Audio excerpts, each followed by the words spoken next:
Hey, welcome to Fired Up, your Friday night conservative fix. I'm your host, the G Man, and tonight we're going to talk about the Democrats. Now, this is going to be an interesting one because their poll numbers are in the gutter, 27%, a 30-year low, while Trump's is soaring at 47%, making deals, and he's winning. Do you ever get tired of winning? I don't. What's driving this chasm? We're digging in tonight. Ukraine is also going to be on the list of topics. We're warming up to Trump's ceasefire plan, but the Democrats, they'd rather bomb than cheer. This past week, Trump just dropped 80,000 JFK files. Did we find the smoking gun? Well, we'll talk about that tonight too, because we're wondering, is there enough for Oliver Stone to reboot JFK, the sequel? And Tesla's burning, literally. Cars torched, dealerships coast to coast. Elon Derangement gone wild? Well, why don't you grab a match and join us, Tesla Pyros, and let's get fired up. Brian, what's up? Good to see you, man. Hey, so this is my friend Brian. We go back, 10, 11 years? I think about 11. Yeah, and so I saw his nice American flag backdrop, and I said, you know what? You got to come on my show. That's awesome. It's good to be here. Set that up. Yeah, it's a piece of fabric, and I hung it up and put some of those neat lights that the teenagers put in the corners of their rooms, and suddenly I'm trending. Nice. It looks awesome. Well, I'm glad to have you on. I know you have a conservative bent about you as well as I do. And I thought this would be an interesting night to talk about these topics because there's just a lot going on. And I could have chosen 3 other topics and we could have gone all night, but these 3 are big enough. So we're going to start with the Dems and the dumps. It's the blue party that has the blues and is getting bluer. You know, their approval ratings have tanked to historic lows. Now, when I talk about historic lows, I'm talking about in these polls that they've started since, I think it was 1991, 1992, and they started asking about the approval ratings of each party. And these polls from NBC and CNN showed the Democrat favorability at just 27%.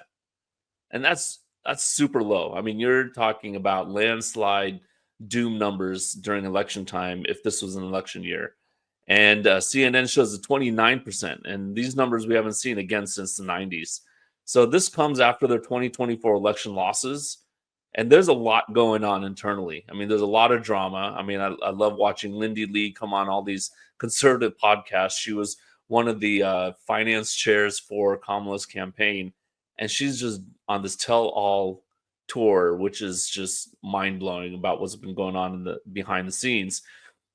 But a lot of voters and party members are questioning the direction forward for the Democrats.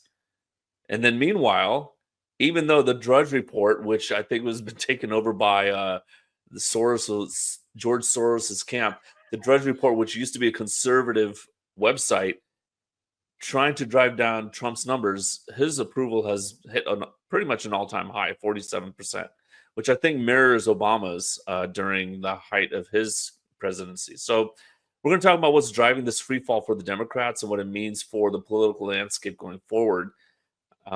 So the Democrats are losing ground fast, down 27% in the NBC poll. And we're going to talk about what we think the biggest factor behind this drop is. And I know that there's a video I wanted to show, and I'm not sure. Let's see if I can pop this on real quick. Yeah. Let's see if this will work. All right, so we'll watch about a minute of this video right here. Can you hear that? Slightly. I can't All right. Let's try that again. help but think of Chubby Checker. Why is that? Because the question. All right, that's not going to work. So we'll just go ahead and drop that. All right, so it's basically reiterating the point on CNN of all places that their poll numbers for the Democrats have hit an all-time low. So, Brian, I have my thoughts of why this is happening. You know, there's the antics that they had at the State of the Union. There's the the dancing video that they had. There's the script where I think it was like, I don't know, 20 or 30 House members read the same exact script criticizing Trump on a video. I mean, there's a lot of reasons, but what's your take on what's going on with the Democrats and why their poll numbers have dropped so much? Yeah, so I always try to, when I can, rather than just, pound my fist on the ground and knock all the Democrats, I always try to consider the difference between the Democratic legislators and the actual people that vote for them. And that's not a perfect science, right? But what I'd say is at least, and that's not to let all Democrat voters off the hook either, right? But I think most people, the people in the extremes get kind of the eyeballs, and that's kind of the way media and think that sort of thing works. But I think it's just a profound lack of knowing your audience. Right before this, I was in the process of stumbling through it to post a Facebook ad for my business, and within like 3 days, I'm going to be able to measure whether my self-proclaimed terrific marketing idea works or not based on what the audience tells me, right? And I've got capital at risk to try to figure out, is my idea good? Is it bad? Is one good? Is one bad? Does it need to be tweaked? That sort of thing. And it's just been utterly amazing and even like painful, like Bad News Bears sort of level of pain to observe, even if you're on the winning side, see how much these legislators are so detached from the people who vote for them. And to me, I think what's so interesting is, let's just say in the stock market, like any moment you can see what the last person paid for a share, right? And you know what the market is doing. And there's other areas in your life where you only get to market on occasion, right? Maybe you only know what your house is worth the moment you sell your house, right? And then you kind of have to look and extrapolate what it might be worth, But this past November was the opportunity to market how people in America felt about the Democrat Party. And to me, it was so definitive. I would take it pretty seriously. I would probably start making changes. So when I see the typical Democrat legislator, and they're bonded together, really, there hasn't really been anybody who's broken off from the party and done anything particularly unique yet. It's amazing to me to see them doubling down on the same things that lost them the election and not acknowledge this is how people actually voted. So I think they think, oh, that happened in November, we're just going to get ready for the midterms. To me, it's my hope, but I honestly think that was just the beginning opportunity for the typical American voter to vote with their vote, right? Maybe vote with their wallet as well, but vote with their vote. So I think this is the beginning of a shift to the right. And all you see them doing, everything is anti-Trump. I mean, what's amazing to me, Gee, is I don't even find Trump to be that conservative in a lot of areas of his policy. And all they do is take the opposite side. And it blows me away that there's so little critical or consequential thought in the party or even any individuals to sit and realize, like, why are we voting for this, right? Just because it's opposite of Trump. So it blows me away how much they are not listening to their first opportunity to market, whether their policies are working, and they're doubling down. And I think this is kind of the beginning of a red wave. And I'm not just saying that to kind of wave the flag. I really like it's really been our only opportunity from that definitive moment in November. So why wouldn't things be moving further right post November 2024? Yeah, and Rush Limbaugh had always talked about two classes in this country. One is the ruling class, and one's the country class, right? And so once you get into power, you have this powwow where you're told by the experienced or senior legislators, this is how things are running here, and forget about everything that's going on in your district, because this is how we operate, right? And so I think the last 4 years it's been all about woke and pushing, these ideologies without really going to the public and seeing, well, do they really want transgender men playing in women's sports, or are they transgender men or are they transgender women? I'm not sure, like, whether it's a starting point or the end point, right? But I mean, so the latest poll out there is something about like 75% agree with Trump that the transgenders should not play in women's sports if they were born a man. So that's unfair, and there are physical differences between, genetic men and women. So the Democrats can't seem to just say, okay, well, what is the country? I mean, it is a little bit of, okay, let's lick my finger and see where the wind's blowing. But if you want to have high poll numbers and win and have power, you've got to do that to some degree. So you're absolutely right. They need to have a mark-to-market reset and go, okay, what does what does the country believe? What does my party believe, right? So I just thought that was interesting that you mentioned that they're just going to do the opposite of what Trump does. And I thought that was interesting during the State of the Union. The only time they could find, and they didn't stand up, but they did applaud. The only time they could applaud, was it for the 10-year-old boy who overcame brain cancer? No, it wasn't for that person. Was it for the moms who lost their children to illegal immigrants who killed them? No, it wasn't for that. It was, we gave Ukraine billions, hundreds of billions of dollars to conduct a war. And then there was applause, right? So like, how out of touch can you be to read the mood of the country? Like, yes, in 2022, the mood was, let's support Ukraine however we can. That's not the case anymore. I believe it's 50% want, at least 50% want a peaceful resolution. So Bill O'Reilly, I watched a podcast of his. He's on the First. He was saying that he thinks this is a do or die moment for the Democrats. And he likens it to the 1930s, 1932, when Hoover's been president and there's a Great Depression. And because the Republicans said, we're not helping you guys, you guys figure it out. This is a completely free market. And without realizing that if you don't do something, someone else will, and people will vote for that. So Bill O'Reilly is saying that this is that same moment for the Democrats. If they don't adjust, they don't pivot, they might find themselves in the wilderness for the next 20 years as far as the presidency goes. What are your thoughts on that? Do you think he's right about that? I know the Democratic pollster Jeff Horwitz also said the party needs a reboot. It's a do or die moment. You think that's something you agree with?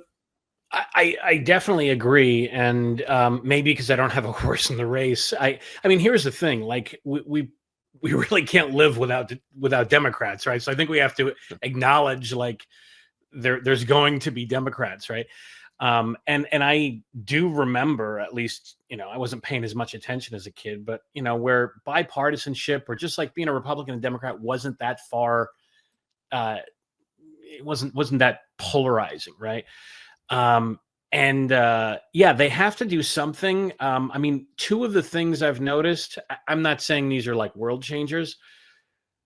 Three really is, I think even though the guy will probably never get my vote, I think Gavin Newsom doing a podcast is politically brilliant. He's a guy that's probably measuring the temperature, getting away with as much as he can, and then he'll kind of measure the temperature. So, and then having Charlie Kirk on was absolutely brilliant from his standpoint, because he doesn't even have to agree, but he obviously is now suddenly welcoming another voice, right? Like Michelle Obama's doing the same thing. I saw clips of the Gavin Newsom thing. I didn't see clips of the Obama thing. And then even what occurred to me yesterday was AOC and Bernie going on out and having these rallies. Now, I think the premise is totally stupid, but you're seeing them do everything that Trump did. Like, they missed the podcast boat, and they can jump on that because they're really, I mean, the moment you're a Democrat and you do a podcast, is probably going to be an audience for you, especially since that's not where Democrats have been able to consume media.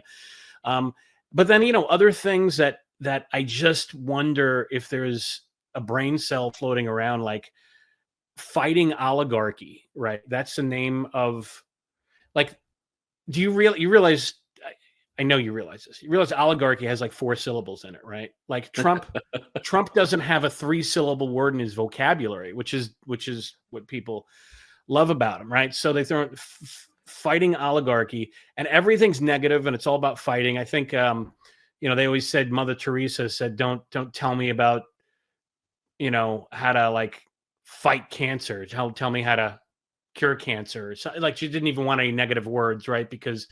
And that's all you're hearing from them. But at least they're out and, shouting from the pulpit, and maybe there's some audience for that, and maybe they'll figure it out. But it's still so tone deaf where, if you don't like Trump, and there's plenty of people who don't, you have to ignore undeniably productive policy that you don't like people who hated him since 2016, like, they would not acknowledge their stock portfolio went up, right? To the extent that was credited to Trump, and I think a good portion was, but so they would just, off limits. They wouldn't discuss that. And they have to do something. I think that those 2 shifts, the podcast thing and the rally thing, but I mean, again, I'm not like some marketing genius, but I have to be competent at it in my business. So the fighting oligarchy name, dumbest thing ever. And then I think this is the same people who came out with a campaign slogan of alliteration for a president that could barely put a sentence together. So build back better. Like, how did you expect Biden to not trip over that one, right? And I think one of the reasons you didn't hear them keep talking about it is it's probably really difficult for him to, honestly, it's probably pretty difficult for a lot of people to say. But, I just look at that and I'm like, who is running this operation, Yeah. It was more like build back badly. You brought up Gavin Newsom. I did watch a clip of him, and he was talking to Tim Walz, and Gavin was trying to be, again, that middle guy, right? Saying, okay, well, I'm rebranding myself as the new Democrat, kind of like Bill Clinton. I mean, I'm sure he's studying the 1990 to 1992 playbook, and he was talking about, the pronouns which he doesn't use anymore. And Tim Walz is saying, oh, well, you've got guys who are weak and I can beat them up and they're not really men. And Tim Walz is like really demeaning these macho men on the right who believe that there's only 2 genders. And Gavin Newsom was trying to stop him. I thought that was really interesting. And it was about a 5-minute clip. And he's trying to rebrand the Democrats. And I think, like you said, is it brilliant? Probably. I think it is going right to the masses and right to the public. I will tell you that a lot of left-wing Democrats are not happy about it, that he's not being his true authentic self. So we might see a little civil war in the Democrat Party over the next couple of years. I think it will be interesting to watch that. And meanwhile, Trump's poll numbers going up. Now, that doesn't mean anything for the future, right? I mean, if you remember George H.W. Bush at the beginning of 1992, I think his approval rating was 72 or 73%. I mean, it was sky high, and he lost the election later that year. So Yeah. I just hope conservatives. Well, but the thing, I'm sorry, Yeah. go ahead. No, go ahead. Well, but the thing is, Newsom is not an authentic or sincere person, right? But as a result, he's void of the parameters that, not holding you and I up to some, on some pedestal, but like I've known you for a long time. There's only so many parameters that you might behave. If you were making a pivot, you'd be from very, very specific parameters of how far you're willing to go. And Newsom will change on a dime. I mean, Biden, it's I know guys in politics for 40 years, you could always find something stupid he said, but you just didn't have to look that hard with Biden's older stuff. And it was so contrary to everything he's saying now. So ultimately, to me, like, Biden really stood for nothing. And I understand your views can evolve over time, but, to say like some openly, I believe racist things. And then, you just like, you could tell he didn't even believe the woke stuff. He was just kind of repeating it. So but I think there will be turmoil, and there probably has to be turmoil. Like, they're not, I know we're only, what, 4 or 5 months from the November election, but dude, I would have pivoted. I would have acknowledged a need to pivot pretty darn quickly after November. And, Newsom doing a podcast is like the wildest thing that's going on in the Democrat Party right now. And it's all he's doing is kind of opening up dialogue with people he agrees with and disagrees with, and maybe using that as a vehicle to kind of come back to center. That's not even that, amazing, but I think it's smart. The other thing I was going to say real quick is, and it's not, it's not a big sample set. I actually have a friend of mine, and it's just these moments. And I know you can find any member of any community to kind of not feel like whatever politicians are saying that community feels like. One of my closest friends is transgender. I always say she was transgender before it was cool, right? So long time, but very kind of centrist, independent thinker. We don't agree on everything, but we get to go down certain rabbit holes and dialogue with a fair amount of disagreement, but like understanding for each other's perspectives. I remember she was talking to me about the transgender sports thing, and she's like, they should just make all the transgenders compete against other transgenders. She's like, problem solved, and at different times, without speaking for her, but it's like there's plenty of moments where she has just said, yeah, those people, I'm not asking for that person's help, right? I don't need this whole government to support me in this. And it's but it's been such a tool, the gender thing, to just cause malleability on something that should be a pretty, easy concept to understand. So yeah. Well, let's move on to the next topic, and it's actually very related to what you said. Whatever Trump says, I'm just going to disagree with, and I call that TDS, and I think a lot of people have known that for the last 8 years. That means Trump Derangement Syndrome, and that continues on the left. I mean, they're criticizing the peace talks, but you know what? TDS has spawned a very nasty side effect called ED. And yes, it's the ED you're thinking about right now. In your mind, what you're thinking about is Elon derangement. I get it. So let's talk about Ukraine first. There's a lot of good news. So after years of war, since February 2022, a ceasefire is on the horizon, and they did agree to a very limited ceasefire right now. We're not going to be bombing each other's energy infrastructure. So that's a step towards the right direction. And on March 11th, Ukraine backed a Trump-proposed 30-day truce. And Russia still hasn't said anything, but it's a step towards that, and we're getting somewhere. The Democrats aren't cheering. I mean, I just don't see anything of them coming out saying this is great. We're going to save lots of people's lives. They're pushing for Putin's total defeat, no compromise. And I think Zelensky came in to the Oval Office a couple of weeks ago with the same mindset. I want Putin completely out. It's not going to happen. So I think Ukraine's ready for a 30-day ceasefire. The Democrats want to keep fighting until Putin's crushed. Is there opposition to peace? Is this, I mean, have the neocons completely like taken over their party, or what's going on here? Or is this just a side effect of TDS? If Biden was in power and Putin and Zelensky were saying, okay, let's maybe do a peace plan, you think the Democrats would be supporting that right now?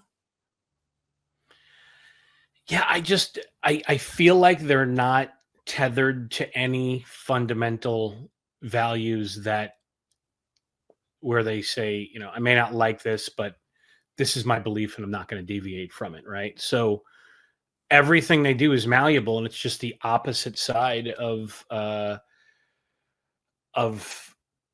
Trump, and I don't know. I mean, I'm honestly, I'm kind of curious what you think, because to me, it's just this low thought, low IQ. We just have to oppose the orange man and not give him a win. And like, that the Republicans have the House and the Senate, and see, that's the crazy thing is I just wonder, like, so do you really feel like it's your job to just oppose? Like, you don't have a majority in the House, you don't have a majority in the Senate. The Republican is, your version of the worst Republican ever, who's not even that Republican in some cases, right? And so you feel like the reason your constituents sent you to Washington, D.C. is just to show up and oppose and say mean things about this other guy who's making some undeniably productive, I mean, I don't think there's any rational person who can argue that Kamala could have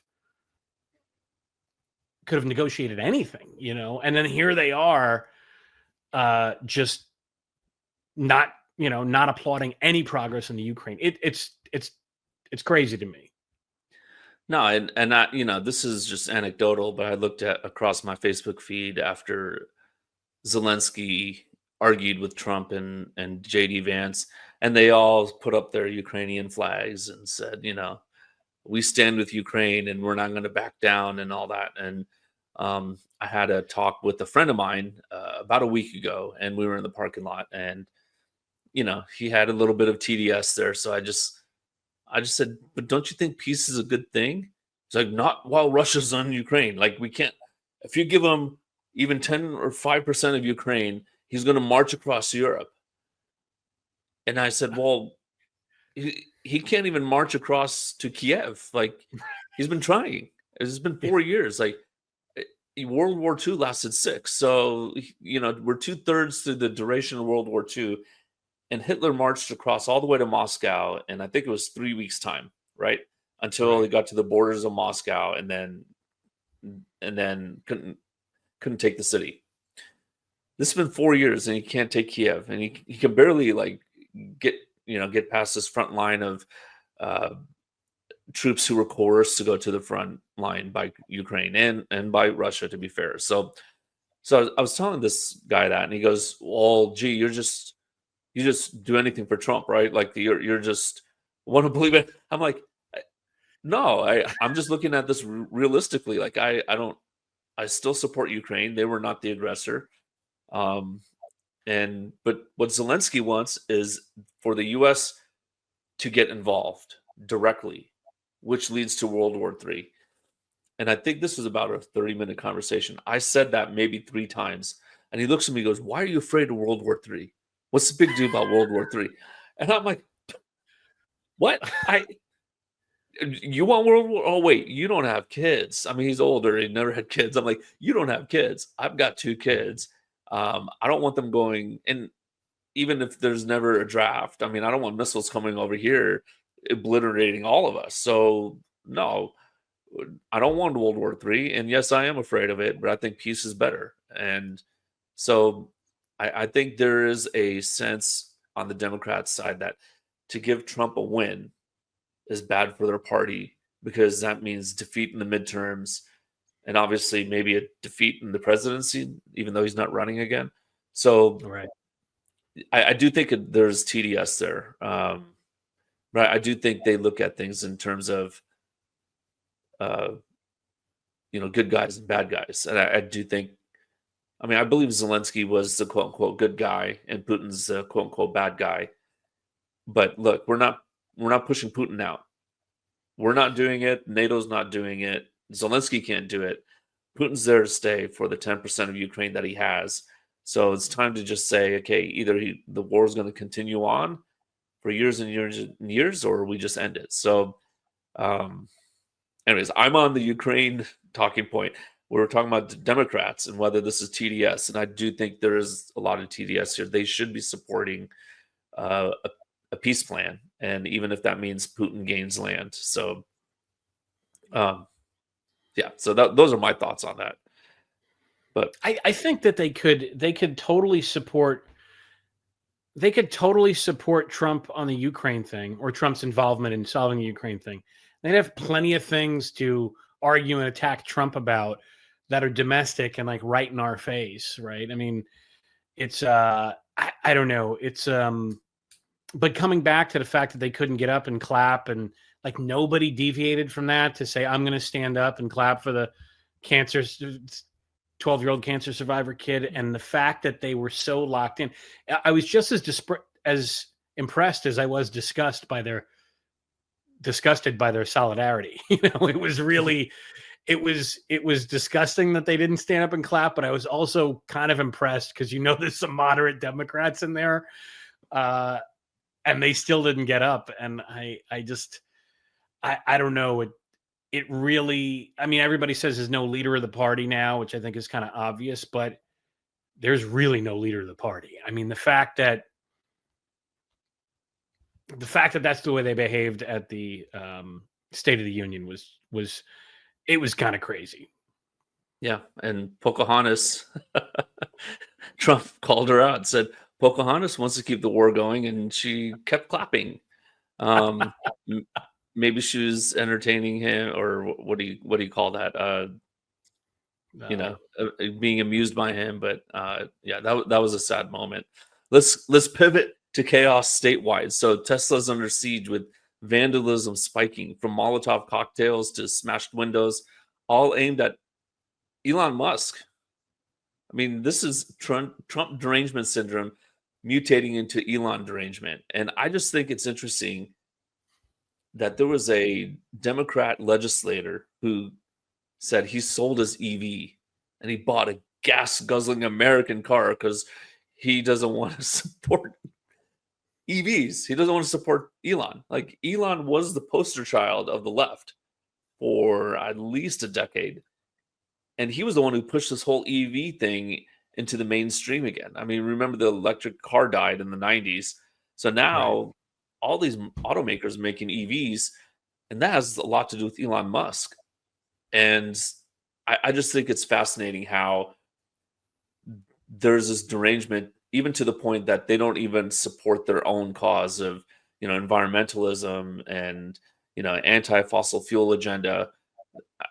I mean, so this month, Tesla vandalism surges. There's Molotov cocktails in South Carolina, gunfire in Oregon, swastikas in Michigan, according to ABC and Forbes.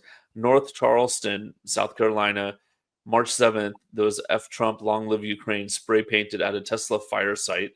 On X, there was a headline, Dems flipped from Tesla fans to foes after Musk started working with Trump.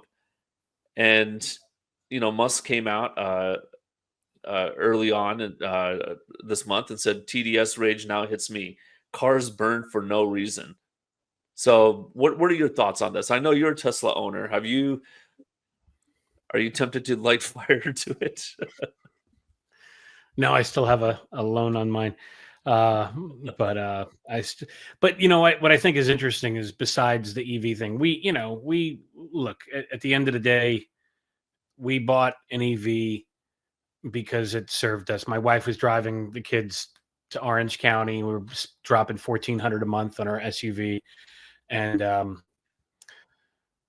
so we bought a Tesla, right? And it's been just, a great car. I bought mine a little bit older. It was kind of already out of warranty on the bigger stuff. You really don't have to deal with the dealer very often, but when you do, I constantly feel like they're going out of their way to pull as little money out of my pocket as possible to solve the problem. And that's the opposite. We always drive Toyotas because you can get away without going to the dealer, right? And getting, ripped off or whatever. But you have to go to the dealer with a Tesla.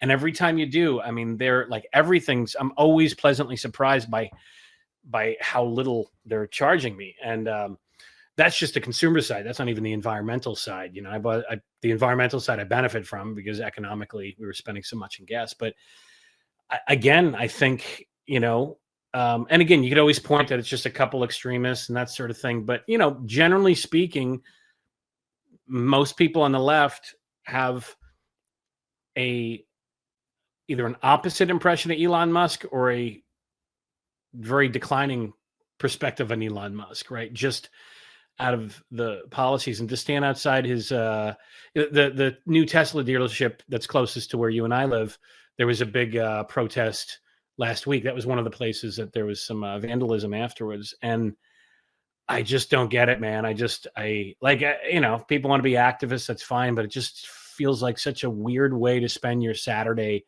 just spreading hate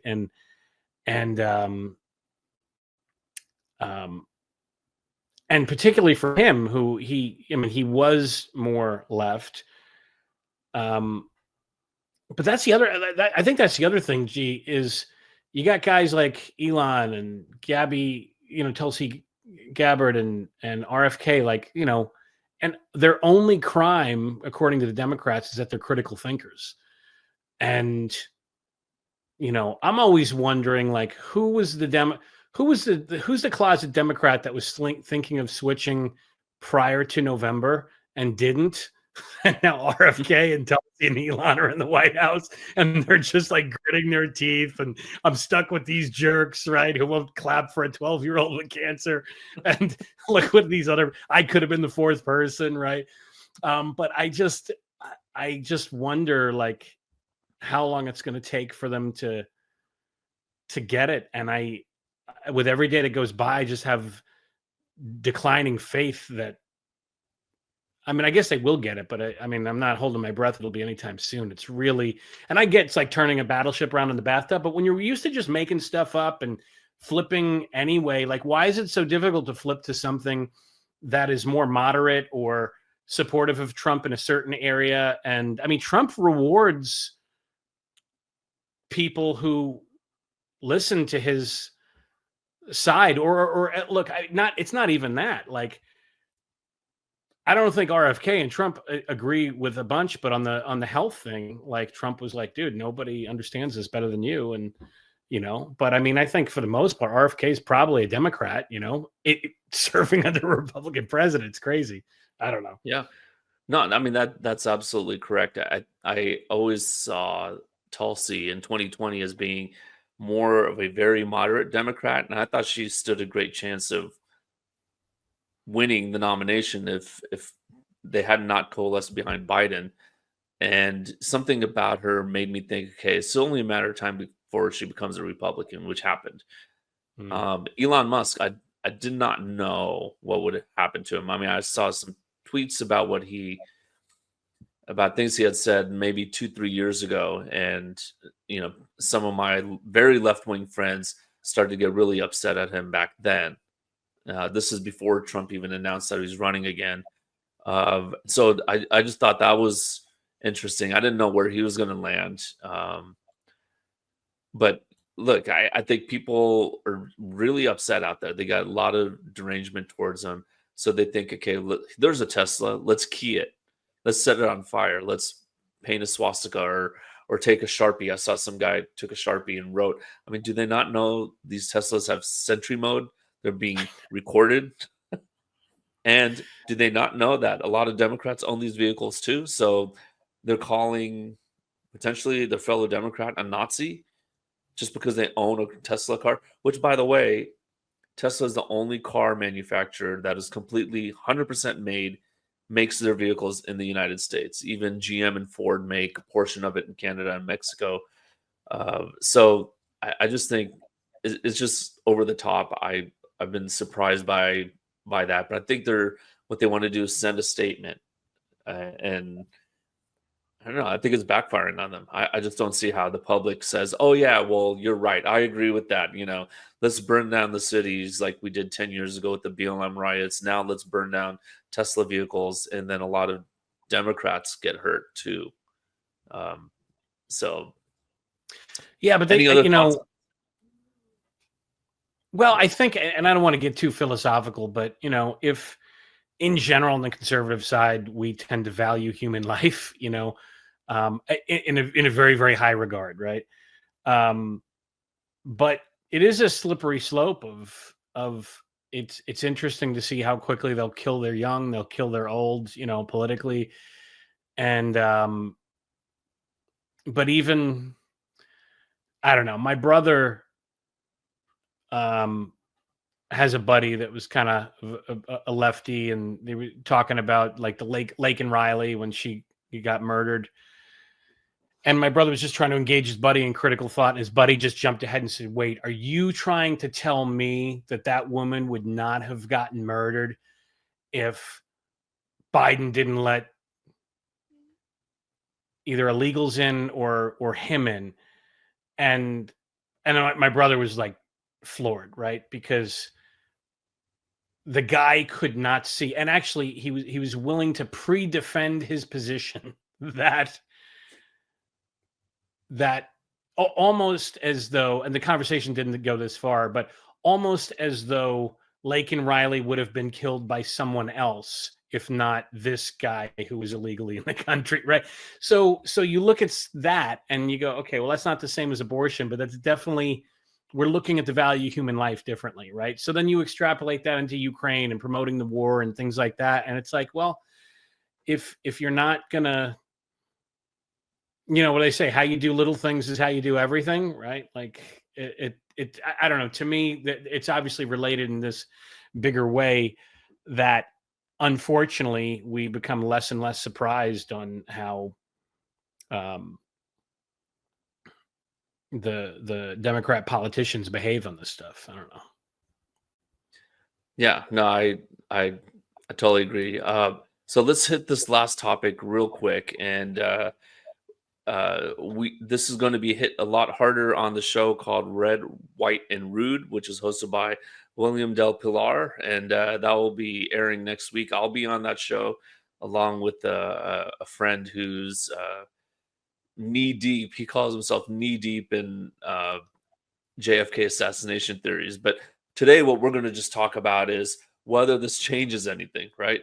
So the JFK files unlocked Trump's treasure trove or dusty dud. And Trump's big move to unseal the assassination files was back in January 2025. Wow, that feels like 8 months ago, but it was like literally 8 weeks ago. It's amazing. Right. And just days into his term, second term, Trump signed Executive Order 14176, promising to declassify all remaining records on the 1963 assassination of JFK, plus those of RFK and Martin Luther King Jr.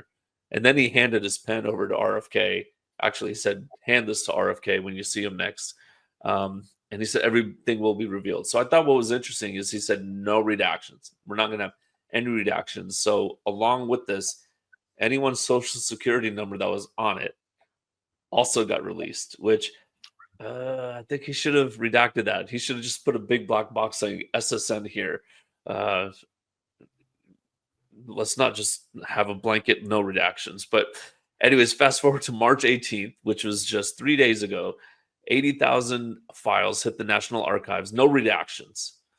And that follows decades of partial releases. And when you're saying, hey, here's a few thousand documents here, this will tell you everything you need to know, but you keep all the rest of this in this lockbox.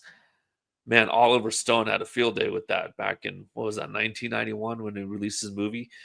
But these last bits, right? So I think the last dump was maybe 2021. And it's like, okay, you still have like 100,000 files left. What's in those? Like that's where, the secret sauce is. And the Warren Commission said Lee Harvey Oswald acted alone. Conspiracy theories still swirl, though. People saying CIA did it, the mafia did it, Fidel Castro did it, Israelis, the Soviet Union did it. I mean, the driver did it.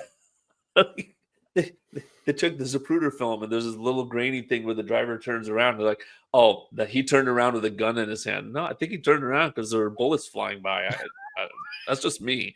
So anyways, RFK has been pushing for the full, complete, RFK Jr. has been pushing for the full and complete release, and Trump followed through. He made a promise during the campaign, everything will be released, and he followed through. So the question here is, Trump hyped this as a game changer. He said that this is going to change the way we think about these three assassinations. And right now we only have the JFK files. What do you think, Brian? Has anything been released so far? And I think there's still about 10 or 20,000 files left. 80,000 were released. But is there anything in there that you've seen, at least in the buzz out there, that's a game changer that says, oh, there's the quote unquote smoking gun, and this changes everything that we thought about JFK's assassination? I think it's,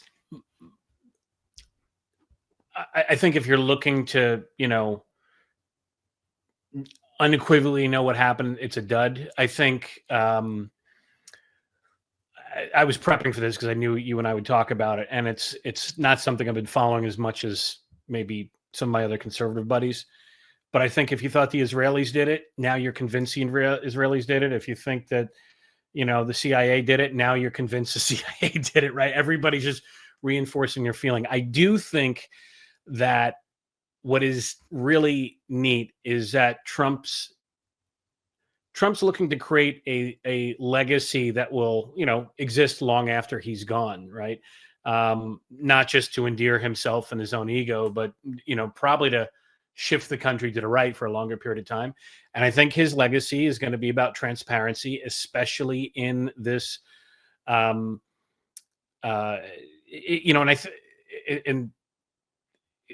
in this way and in this term. But I think if he continues with this effort of transparency, or even over transparency or unexpected transparency, he's hoping it'll be such a shock to the system once the public has an impression of a lack of transparency long after he's gone. So, these murders happened so long ago. Like, I understand why maybe intelligence agencies don't think we should have it for some period of time. I think it was politically brilliant to, open this up, but I think it was also logical. Like, I don't think Trump would have given a second thought to these documents had a couple people not brought it up, and he just goes, yeah, why don't we have that information, right? It's just not logical that we don't. So here he is delivering that. I see a whole bunch of people. I mean, I admire anybody that's that into it, that's going to spend a lot of time on it. It's just not where I'm spending my time, but I wouldn't, knock anybody that wants to go down that rabbit hole. I've got other rabbit holes I go down, and hopefully that's helpful to someone else. But to me, overall, I think as far as those cases go, it's kind of a dud, but I think it's going to be a great example of the legacy of transparency that Trump's trying to create, and I think succeeding at. Yeah, no, I agree with you. I think the biggest story out of this is that they were released in the first place, and that Trump did it. And to be fair, he did promise that also in his first term. And I think it was, I can't remember who it was. I think it was Pompeo who came to him and said, no, we can't release them. We can't, this will be embarrassing. This will, some information will get out. And I think he took them at their word and then decided, okay, let's just not talk about it and move on. But he needed to get RFK on his side if he wanted to win the election this time around. So he was going to follow through on this promise this time. So you're right. I think having the transparency and saying we did it, I was the one to do it. Trump's got the ego. This is what he's going to go down and say. I released all the files. He was questioned by I can't remember which reporter it was on who does Trump think killed JFK, and he wouldn't answer the question, which I thought was interesting. So I don't think he cares. I think he just wants to let people who care to have as much information as they can have. I mean, look, free markets is about voluntary decisions, and I don't think Trump really cares. I think he just says, transparency is a good thing, and if there's people out there that want it, and there's no consequence of giving it to him, why not do it? And it helps him in the short term. But like I said, I think he's always playing like 4D chess. And, I'm not saying I'm some rocket scientist, but in general, like you and I, we kind of have economic minds, right? So we try to figure out who are the players, what's everybody's incentives to behave. And generally speaking, we could probably predict how people will behave based on their incentives. And that has not served me as well in predicting where Trump was going or what the reasons were for his decisions until the actual result shows up. And I'm just as impressed as I am embarrassed by myself that I couldn't see it. But he plays like the short, the medium, and the long game. I just think it's a big win for governmental transparency. And long after he's not president, when there's some impression of a lack of transparency, people are just going to flip out, right? And call that out and make it way more difficult to fill the swamp back up. That's what I think. Yeah. And if he had not released it this time around, I mean, that would have been a huge hit to his the promises that he made. I mean, this is one of the main promises that got RFK Jr. on board, right? So I think RFK Jr. is going to be happy that this was done. I agree with you. I don't think there's going to be anything. So I'll tell you kind of my history with the JFK assassination theories and how I used to think about it. I mean, I watched JFK, the movie in 93, I think it was. I had what was it, 2 VCR tapes, popped them in my VCR, watched it. I believe it was a Saturday afternoon. I clearly remember it. And I mean, he just threw so many theories out there that Nixon was even involved. I mean, it was bizarre, right? But I believed, okay, well, there's got to have been at least 2 shooters out there, if not 3 or 4. And I saw one conspiracy theorist said up to 13 shots. 13 shots. Wow. Okay. So in 2013, that was the 50th anniversary. I said, I'm just going to look at this whole thing completely fresh from a neutral point of view and just look at the evidence and what is out there, right? And the main one for me was the magic bullet theory. And I believed Oliver Stone when he said, well, you got Governor Connolly and JFK sitting right here, right? And how does a bullet go through the middle of JFK and enter in through the left of Governor Connolly and come out kind of the center of Governor Connolly? That the bullet has to go straight, take a right turn, and then pivot back in, right? So obviously we know that doesn't happen. And then I saw this documentary of the actual vehicle, and JFK and Governor Connolly were not sitting, in front of each other. Governor Connolly was a little bit lower and over to the left, which makes that curved bullet path now a straight line. And I'm sitting there going, how does Oliver Stone get something like this so wrong? And actually, I went to the Henry Ford Museum over in Detroit just 2 years ago. I actually looked at the vehicle just to verify that that was the case. And it is the case. They weren't sitting one in front of each other, but one was offset and lower in front. If he got that wrong, what else is wrong in that video? And I just looked at everything from a completely new lens. And I came to the conclusion that Oswald was the only shooter. There were only 3 bullets. Now, that doesn't mean he wasn't working with anybody. So that doesn't mean that there was not a conspiracy, right? So he could have been handled by the CIA. So that's what I was looking for in this dump. Like, is there any evidence that Oswald was groomed or what do they call it? When you kind of brainwash someone into doing something that you want them to do. So that's what I was looking for. I haven't seen anything yet, but like you said, it's only been 3 days, and I think it's like 80 Gone with the Wind books that people have to read to find anything in here. So right. All right. So for the audience, we have a special Red, White, and Rude show on the JFK Files next week. So join us for that, and it will be on the Grumblings Media. And with that, we're going to move into our hot take segment, and I'm going to ask Big John to come on.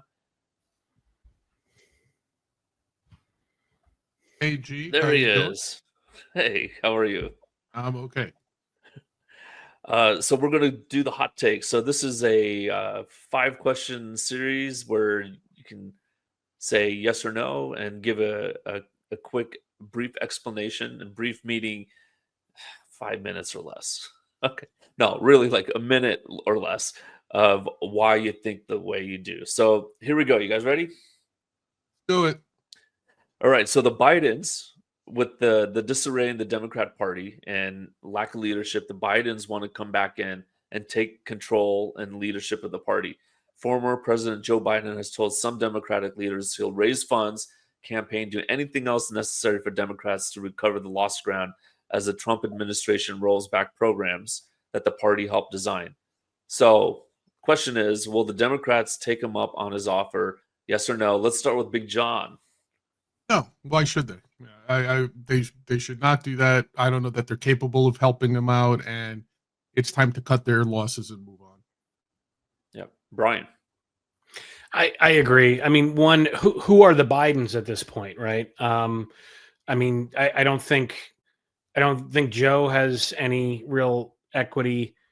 And Jill is probably neutral, and there's a brother or floating around there somewhere, but I don't know. There's no star power there. I mean, Joe didn't really have star power at his peak, but I mean, like the guy was the president, but they don't want him in front of anybody. So everybody else is going to be like the supporting cast. I just don't see. I think they're better off taking a flyer on AOC or something, which I also don't think is a good idea, but I don't see how the Bidens could help. Yeah, and I agree with you guys. I mean, I think there was a lot of blame cast on Joe Biden for staying in the race as long as he did, and that's why they lost last year. Although I don't think I agree with that, but I think that's how they view it. And I don't even think Obama could come back in and take leadership of the party, and he has star power. So I'm with you guys.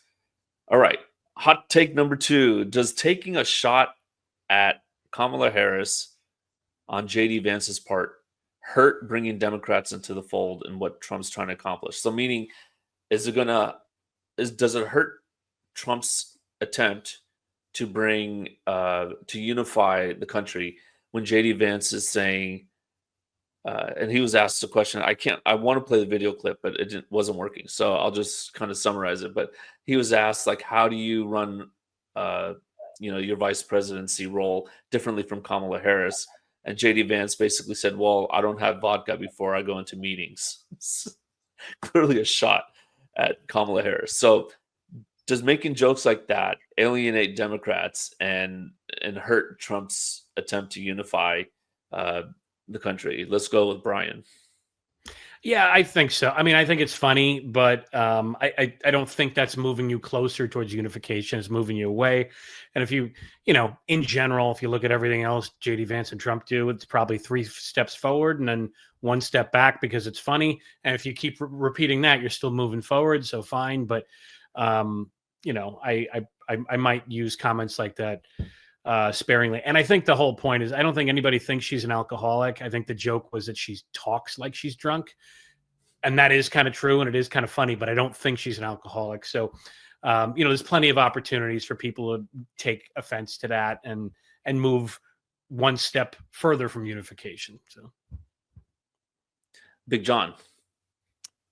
Yeah, I mean, I don't think it does anybody any good. There is the perception that Trump and here's the thing, Vance comes off a lot meaner than Trump. Trump says his stupid nonsense. He uses his insults and his slurs and his jokes and whatever, and people kind of laugh it off. That's Trump. He's got a certain charisma that kind of gives him a Teflon edge to those things. Vance doesn't have that. So beyond his base, it doesn't play well. It plays off like he's mean, he's vindictive, and so if you're not a Vance fanboy or fangirl, it comes off very derogatory, very mean, very pejorative. So I think it hurts his own cause, and it certainly doesn't help anything to do with bringing Democrats into. First of all, Trump's never going to accomplish that. But if that was his goal, this is not the way to go about it at all. So yeah, I don't think that was smart at all. Yeah, I agree with you, Big John. I think it hurts JD Vance's run in 4 years for sure, and with the eyeliner and the lumberjack beard, it does make him look a little more Rough. mean when he does that. So, Yeah. and the problem is when he shaves off the beard, then he looks like too baby faced, right? So it's like the guy can't win with his. Listen, I had that problem for years. When I was on Wall Street, I actually had one of my managing directors tell me, goes, "Hey, John, you're 6'3", you've got a big Grizzly Adams beard. You're terrifying all our clients. So I want you to stand 2 feet away from them. Don't wave your arms around like Mediterraneans are apt to do, and put your hands in your pockets and lower your voice a couple of decibels and we'll be fine." So people of a certain stature, I agree with you, G, that look does sort of project a certain intimidation or meanness or however, so you got to be careful when you use that sort of humor. So yeah, I agree with you. He has to learn how to turn that down a bit. Yeah, and when I had in college, I had the really thin, really neatly manicured one. My friends were calling me terrorist, so I knew I couldn't keep that. To shave it off. All right, hot take number 3. Trump ordered the complete dismantling of the Department of Education this week. It was created by Jimmy Carter in the 1970s. It's been in existence for less than 50 years. And provided that Congress votes to dismantle it as well, it returns the full burden of education right back to the states and local jurisdictions. So, do you foresee education across the nation as a whole, on average, improving, declining, or staying the same? Big John. Well, yeah, getting rid of the Department of Education, even a Trump hater like myself will say is a good thing. Will Congress get rid of it, G? I don't know. Is that a done deal? Do you think Congress will vote to get rid of it? I'm not 100% sure. But at least the move to get rid of it, I'm in full alignment with. And I would even say get rid of local school boards. I would say just bring it back to, start, every school should be privatized.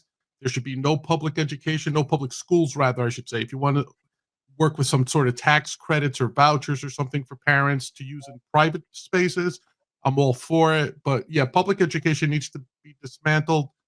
As you said, since '79, when the Department of Education was established, educational quality in the U.S. has plummeted like a stone. There's no questioning about it. It's not a temporary effect. It's pretty well established. It's correlative, and I think you could even point directly to causative effects. So, yeah, get rid of it if you can. If you can't, cripple it to the point where it's got no effect whatsoever. I'm wondering if I should take the dismantling of school boards personally as a school board member. Just kidding. All right, Brian, go ahead. Yeah, no, I think Big John's points are good ones. I think the dismantling of it is not going to make education worse. We've just, there's just a lot of bureaucracy. I think the teachers unions just are not even in a position to recruit good talent and get rid of poor talent. And I think, to Big John's point, just adding in flexibility, transparency, and choice, I think will go a long way to kind of equalizing and democratizing the type of education that kids can get. I don't know, quick example. My kids we were in public school, G, as you know, from K through 7, and now our kids are at a private high school. And I hate to make this comment just based on race or something like that. I don't know. It's our first year there. So, but if I look at it, and definitely whether it's athletic or academically, the school makes offers to talented, kids that are talented that may have not otherwise been able to afford the tuition that the rest of us pay, but that the school says, hey, this person will contribute positively. And they're, usually remarkable in some way, whether it's athletically or academically. And the kids from those areas that get those opportunities, near as I can tell, they don't turn them down. Right. So that's kind of, I think, a vote for, school choice. And I guess that's a long way for me to say I agree with Big John. So I believe that education will pretty much stay the same. I agree with. I think that's what both you guys said. So I agree with that. I do think that the pressure by the federal government to say you're going to conform with the way we do things, like Common Core, you better do it or you won't get this bucket of money. That pressure goes away, and now each state can decide how they want to do it. I think some states will actually decline and others will improve, and on average, everything will even out.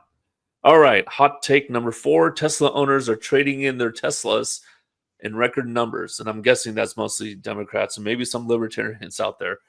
So does this spell a long downward spiral for Tesla and Elon, or is this just going to last for the duration that he's in the spotlight as a member of Trump's administration? Let's start with Brian. I think activism also has to be timely. Like you kind of, there's some, not to say that people who are activists don't believe in what they're talking about, but I'm sure that some part of it is just making sure that you're on board with the issue du jour, right? So while I think whoever is a Democrat who's selling their Tesla now, once you sell one, you're not going to buy another one to sell it later, right? So you'll just say, back in 2025, I sold my Tesla out of principle, and they'll move on to something else. But and if that's what that person thinks is what's going to, demonstrate to themselves and their community that they're voting with their principles or dollars, so be it. But I don't think. I think it's just symbolism. I don't think it's going to be anything, meaningful. That I don't think it's in the top 100 things Elon Musk is worrying about when he wakes up in the morning. All right, Big John. It's one of those things that I think may have ripple effects going forward. So I've said all along, I much more admired Elon, the scientist, the visionary, the businessman, more than I do Elon, the politician. And I think for a lot of reasons, not the least of which is he is the CEO of publicly traded companies. He should have not been involved in politics to this extent. Like I would have said he should have been done by now. He should have been out. Part of it is the effect it has on his businesses. I'll take a little bit of the opposite side of Brian here by saying, like, yeah, they'll trade in those Teslas now, those Democrats, liberals, whatever, happen to be trading them in. But odds are they will never be Tesla customers again.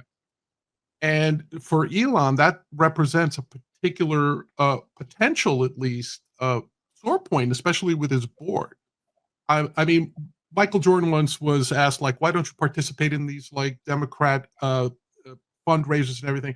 He had a very simple answer. Republicans buy my sneakers too, right? He chose to stay out of politics because he realized the second you become political, if you're in business, if you're in the spotlight of business, you alienate half your audience right off the bat.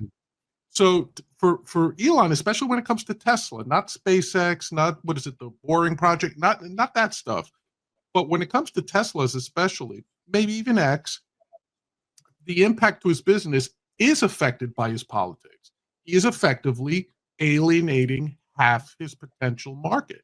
And if I was sitting on the board of Tesla, I'm not sure I wouldn't be pressuring Elon to say, if you're going to do this Doge stuff, do it in the background. We don't need you on TV every day. We don't need you making these comments. So I will take a little bit of the opposite stance of Brian here and say it may have a future downward pressure on Tesla sales. I think I would have to agree with Big John that over the short term, I would say, and this will be beyond Trump's term, Tesla will be hurting in terms of sales, or maybe flatline. But I think it will force them to innovate and create something that will bring people back into the fold. So I think, like the full self-driving thing, that is a game changer. When I test drove a Tesla and I pressed that button and I just sat back, I still paid attention to the road. I wasn't watching Netflix, but it was amazing. And I ended up going with the Hummer EV, and I pressed Super Cruise on that thing, and that my truck's doing this on the freeway. I mean, it's just like I'm sitting there going, I don't trust this thing. So, like you said, Elon's a visionary. I think he'll invent something that will bring people right back to it. Not the diehards though. So the diehards, like you're right, they're gone forever. So just keep this in mind. You never saw Steve Jobs get involved in politics, right? That's true. Yeah. And he just counted on the innovation coming out of Apple to maintain his walled garden. And for a while, that's what Elon had with Tesla. For a long time, he had that. But this association with Trump, for better or for worse, politically, I think has hurt his business. And you can see it in Tesla's stock price and their numbers. So it'll be interesting to see how long this effect lasts. Yeah. And for the viewers out there, Tesla's stock price has dropped about 50%. So that's a huge drop. All right. Hot take number 5, the ceasefire in Ukraine is imminent, probably in the next few weeks. If negotiations were to fall apart, do you think it's more likely because of Zelensky wanting all of Ukraine back, or because of Putin not wanting any NATO or US troops on his border, or either one of those guys for another reason? Let's start with Big John. Look, there'll be some sort of peace plan, right? And I think it's because of Trump's willingness to accommodate Putin. Look, we already kind of went over it. They started peace talks and they didn't invite Zelensky in the room. I mean, not even for appearance's sake, right? When they first met, it was sort of like, we're not even going to invite him over. It's just going to be us and Russia.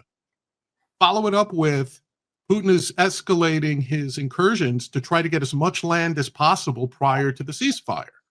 So if you're Zelensky, forget about the US dollars for a moment, but if you're Zelensky, why would you stand for any of this? You were attacked. You know, Putin has been the aggressor here towards Ukraine, and you're going to willingly give up a large, like what, 1/3 of his sovereignty in terms of, say, population and border in order to get peace. Now, I know some people will say, take it, but I'm certainly understanding of Zelensky's point of view, which is like, can you at least stop them from let's talk at least from, a certain point.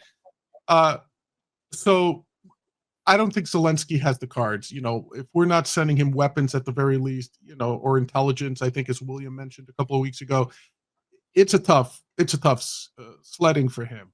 And eventually his people will tire of this. So I don't think it's getting derailed, but if anything's going to derail it, it's going to be Zelensky somehow screwing it up. It won't be Putin, because Putin understands he's got a very sympathetic U.S. president, some might say, in his pocket. So we'll see what happens. But I think the more likely of the two is Zelensky. All right. Brian. Yeah, I'm glad you asked Big John his opinion first. I think that those are all good points.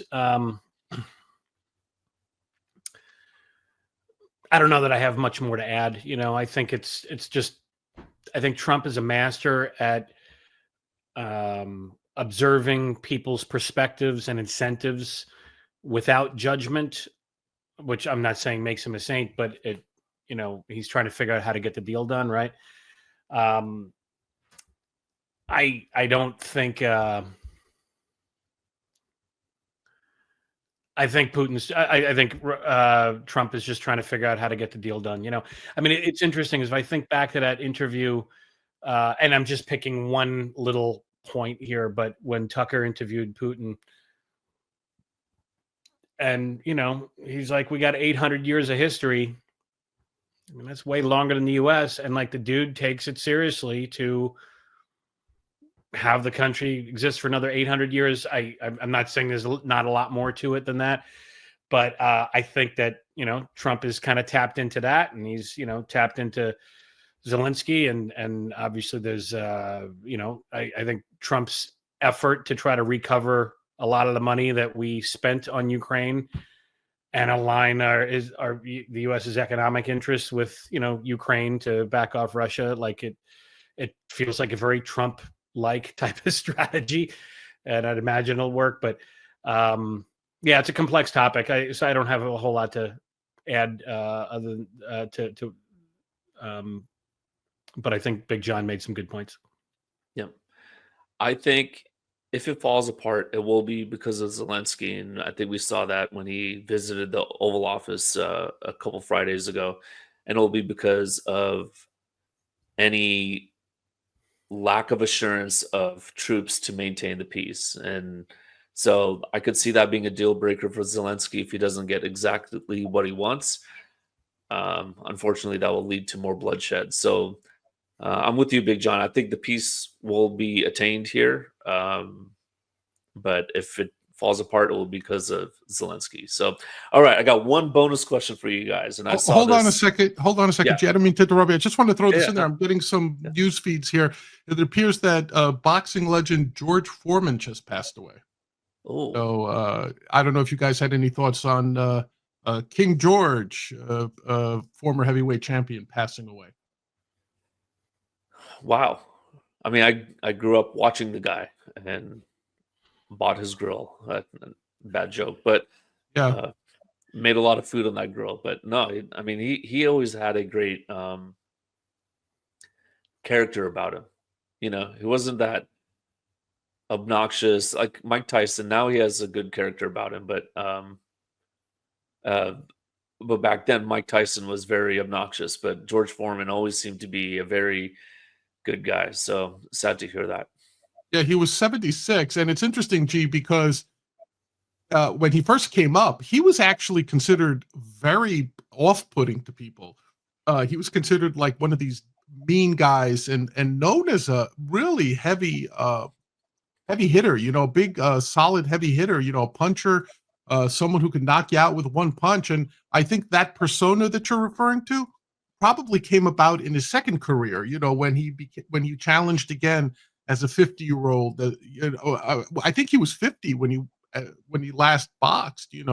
So I think that sort of happy-go-lucky, happy warrior, old gray-haired warrior type of thing. Yeah, he was a bully until he became born again, I think. That's So about the time that yeah. I started seeing him, late 80s. So yeah. Yeah. makes So sense. yeah, interesting guy though. I don't know, Brian, were you a boxing fan at all, or did you follow Yeah, I George grew up. Foreman? Oh yeah, I mean, I just he was an icon. I mean, prior to social media, when anybody could become famous, like every kid knew who he was. I remember when he came back, all of our dads suddenly knew who the guy was, right? And you were able to kind of talk with your dad about this guy that was from your dad's generation who now is boxing. And he just had this big presence, $1 million smile, never took himself too seriously, but he was just a big personality. I think all five of his sons are named George. So Yes. I always George- heard George- that. So he said, so when I call George, they all come running, right? Right. But yeah, just I mean, really American treasure. And I'm sorry to hear that, but he will leave a tremendous legacy behind.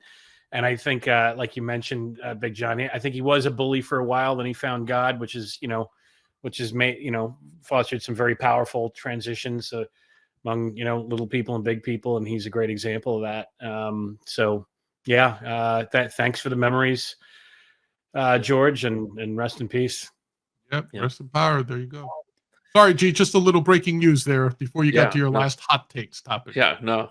And this one I saw was interesting, so I thought this would be a fun one. A new poll shows Mel Gibson as a GOP frontrunner to be California governor. So he's been told this, and he said he's flattered but not interested. So, assuming that he would run, and assuming Kamala Harris, I think there's a good chance she's running in 2026 next year. Do you think he could beat Kamala Harris? Let's start with Big John. Well, I'm not a Californian, so I have to admit that I'm not in tune with you guys out on the left coast over there. But let's put it this way.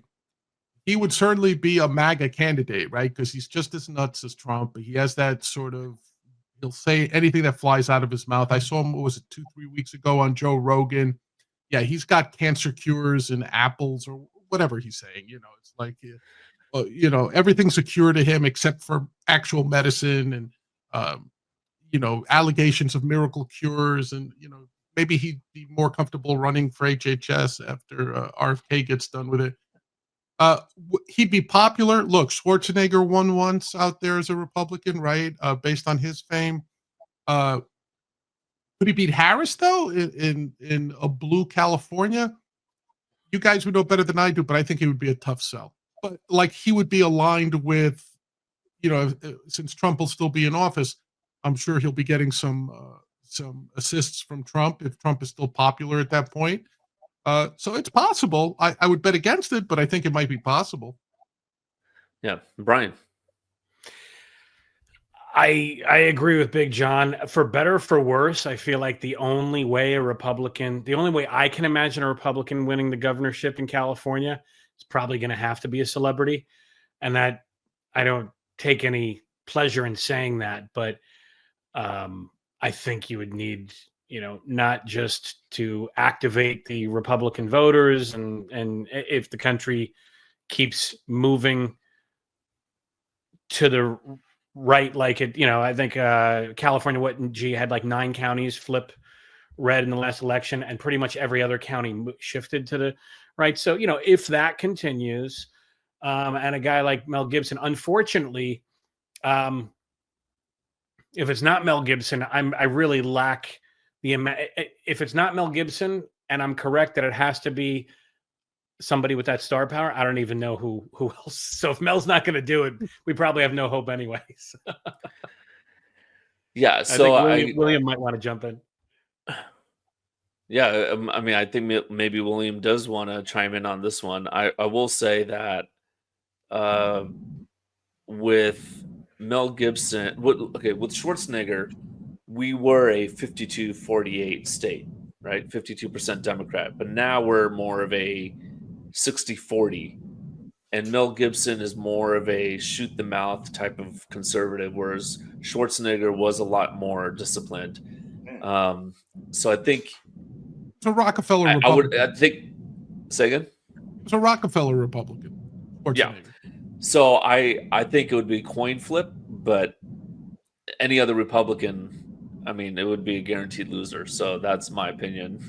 I think with Mel Gibson, it would be coin flip with Kamala. But Kamala herself, like Brian, you said earlier, I mean, she's actually strings sentences together. It's just that it's too many sentences, and then you get lost in what she just said. So, William, you heard the question. Gibson what are your thoughts? He would get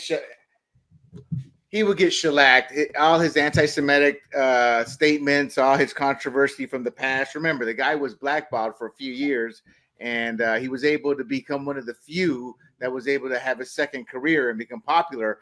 The only way he could win is how bad Kamala is, as you were talking about, G, because I don't think Gibson has the ability to unite leftists. I think, and I agree with you, Brian, on one point. A celebrity with lots of money could challenge and take it as a Republican. However, I think the one average Joe would be a Latino who's charismatic, who comes up from the what's the saying, comes up poor, etc., and makes it, who could unite both sides, because Trump's movement has completely shifted, well, not completely at all, but has massively shifted the Latino culture out here, and it's very diversified. So that could sit there and take the governorship, but there's nothing on the horizon for that. That and the CAGOP is as impotent as hell. A eunuch has more sexual appeal than the CAGOP in terms of that, because they don't look to win. They look to capitalize on how to generate revenue for themselves. And frankly, all the money from this state does not go to politicians. It goes out of state. It's one reason we're also lost. But all of that combined, it's a nice compliment, but Mel Gibson isn't dumb neither. He would have no hope, and the money needed for him to win would be astronomical. But we do see a silver lining here. I just don't think we can find the right candidate today, at least, that has shown his face to run against what's likely to be a Kamala governor's run. Yep. So with that, I thought that was a fun bonus hot take question. And I want to thank you guys for coming on. You can find Fired Up on Grumblings Media's website, as well as YouTube, Rumble, Pandora, and Spotify. And for me and Brian and Big John and William, we will call it a night, and we'll be back next Friday with William back in the driver's seat. See you later. Everybody. Hey everybody, this is Big John from Grumblings Media, and I just want to say thank you for watching our content. If you want to support our efforts here at Grumblings Media, just smash the subscribe button right here, totally free, or just go ahead and consume more of our great content. Click either one of these two boxes.